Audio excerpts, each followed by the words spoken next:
Welcome to Tuesday with Terry, the podcast for getting your mind, business, and life in shape. Hosted by Terry Blachek, one of the original area developers for Orange Theory Fitness who helped launch the brand from the very beginning. He'll use his years of experience to help you shape up your mind, build strong relationships with your teams, revamp your business processes, and set down the path towards success in all aspects of your life. Good afternoon, everybody, and welcome to another episode of Tuesday with Terry. I'm excited to be here talking to you live from Austin, Texas, where the sun is hot, the barbecue is sweet, and all the drinks are free on over here. So it's great to be back. It's great to be sharing and talking with you folks. You know, I was looking through some of my notes, and I wanted to ask you a couple questions. And the first part of this question is, did you know? And I don't know if you knew this or not, but 87% of salespeople actually miss their quota. Did you know that? Did you know that 70% of your team, your employees, are probably somewhat disengaged? Did you know that 64% of salespeople have no game plan in order to achieve the results that they're looking for? 64%. Holy cow, right? That's a big number. 48% sales they don't even follow up, right? So almost 50% of the people never follow up even one time.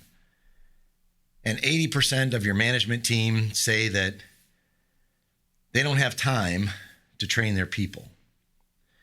The reason I share that with you is because if you're looking for ways to teach, train, motivate, inspire, engage, follow up, maybe one of the things you could do is use Tuesday with Terry and share that with your team.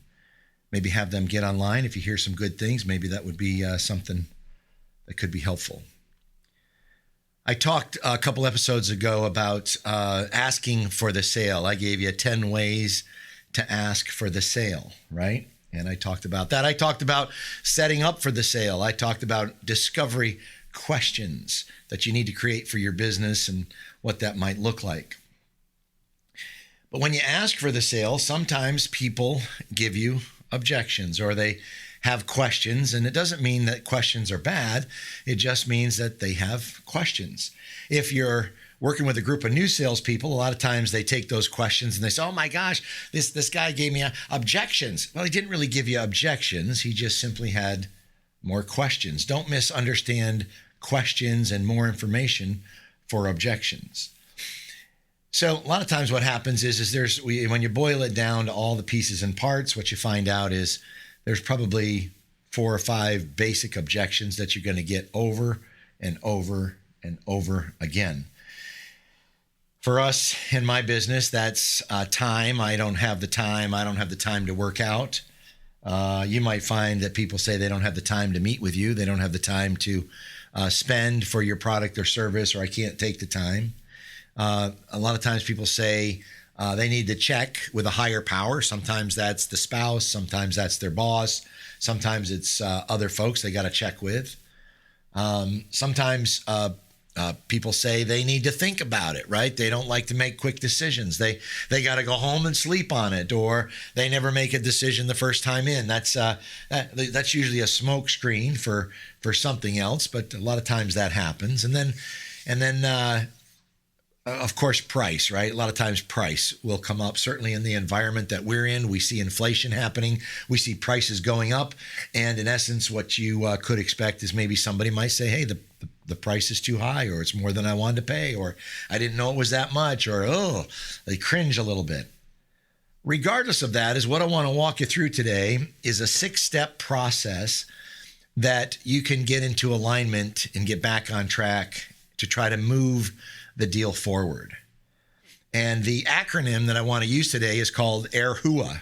AIRHUA, right? So, however you want to say that, I don't care how you say it, but it's AIRHUA. So AIRHUA. Let me kind of go through that. So what this is a process for you to go through when you're trying to get to a close, or you're trying to get the sale, or you're trying to get the deal, or you're trying to move forward. What's the first thing, the second thing, the third thing, the fourth thing maybe that I can do to make that happen? So here we go. Here it is, AIRHUA. Number 1 is A. A stands for agreement.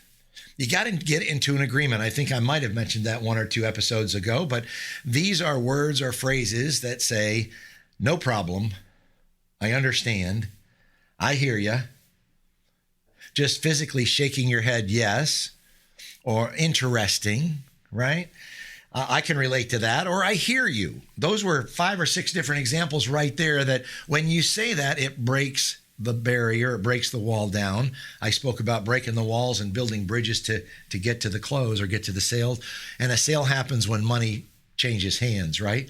So the first part of when somebody responds with an objection is try to come into some kind of an agreement with a phrase or a word phrase that allows them to know that you understand and you're hearing and you're listening to them. Number 2 is I. I stands for isolate. The I in erhua is isolated. So what you want to find out is there a laundry list of things that they're going to bring up to say we can't go forward, or that are going to create speed bumps or roadblocks for us to get to the sale? Or is this your only concern, John? That becomes important because if you can find out if it's 1, 2, or 3 concerns, then in fact, you can handle those concerns. But if you handle 1 and they give you another one, you don't know if they're going to give you 6, if they're going to give you 2, if they're going to give you 4. Find out, isolate, and say, is that your only concern? Number 3, the R in erhua stands for restating it. And so what you do is you repeat it back to them. And in our situation is you might say something like, if I'm hearing you correctly, what you're telling me is, the price is a little bit too high. If I'm hearing you correctly, you want to check with your one. If I'm hearing you correctly, John, and I think I am, what you're really telling me is you need a little bit more time before you can make a decision. Is that true, right? And if they come into agreement with that, then you move to number 4. Number 4 is actually handling it. If you don't have a list of rebuttals or you haven't pre-thought out what you would say to somebody in some of these objections, you need to do that for your business. You need to create what are the common objections that you're getting and what are the ways that I can persuade or convince or the rebuttal that I can give to move beyond that. A lot of times what happens is people give you an objection and you immediately go into the rebuttal. I'm suggesting before you go into the rebuttal, you agree with it, you isolate, and then you repeat it back to them. And then you handle it. So in a price situation, again, we've all heard these before, probably, but this is, again, maybe just a review.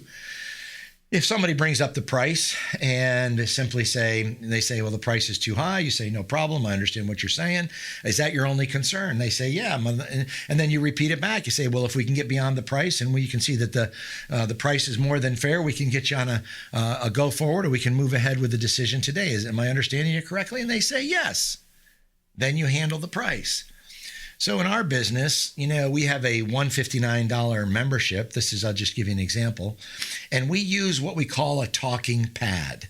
I always recommend a talking pad because people don't buy based upon what they hear you say. They don't buy based upon what they see. They buy based upon what they believe. And many times the way we can get people to believe things is if we write them down as we're talking, because then they hear it from your voice, they see it on a piece of paper, and that becomes believable. We've all seen or heard people make comments or editorialize their opinions about things. And we said, well, where in the world did you hear that? And they said, well, I read it in the paper. I got it out of this magazine. I searched it on Google. Why, Wikipedia told me that. That's how I got that information. Well, a lot of times those are just editorialized opinions. In any case, when we talk about the price in our business, we have a $159 premier membership. Somebody says the price is too high. We go through that. And here would be some of that rebuttal. We said, well, let me ask you a question, John. How high, too high is it? This is the rebuttal going on. I'm just kind of role playing and letting you hear this. How high, too high is it? They said, well, it's about $59. I expected it to be around $100. So what you do is you take that $59. First of all, you write the word price or you put a dollar sign down on a piece of paper. And then the next thing you do is you write down $59. They said it was $59 too high. Well, let me ask you a question, John. How many times would you be using the studio? How many times would you be using our business or Orange Theory? They said, well, I'm probably going to get in here 2-3 times a week. I say, if it's 3 times a week, how many times is that in a month? And they say, why, that's 3 times 4 is 12 times in the month. The reason this becomes important is this dialogue versus monologue. The reason that's important is because we've got to get them to start talking, and you've got to get them to say it. They cannot argue with themselves. So I know there's 4 weeks in the month, and I know that 3 times a week is 12. But if I say it, I'm the salesperson, and they would expect me to say it. What I'm trying to do is get them to do the math, get them to say it, because they cannot argue with themselves. So they're going to come in here 12 times. We say, well, if you come in here 12 times in the month and it's $60, how many times does 12 go into 60? Well, they said, that's easy. That's about 5 times. So it's $5 more per workout. Isn't that true? Of course it is. Then you ask this question, John, what could you do with $5? Really, what can I really do for $5 is maybe get a Starbucks even, right? Then I ask them, what's the best thing they can do for $5? And they say, probably spend it on myself to look better and to feel better on Orange Theory Fitness. As soon as I handle it and we get to that conclusion, I go back to the U in Erhua and I talk about using the pile-on effect. The pile-on effect is when I have a laundry list of things about all the good things about my business. If you don't have this, you need to create this. You need to create the top 25 reasons why somebody would use your product or your service. You need to create a list of 25 things or why somebody wants your product or service and why they want that today. But you use the pile-on effect because everybody in their mind has a scale. And they're saying, well, that makes sense. And then as soon as they say, yeah, that makes sense, what's the best thing I can do for $5? You immediately start to pile on saying, remember, it's science-backed, technology-tracked. We have coaches. You can work out with a friend. It's a different workout every day. We have 55 classes a week. There's no long contracts. It's month-to-month program. And we start piling on all these pieces and parts. And then finally, we wrap that up with the A in Erhua. We ask for the sale again.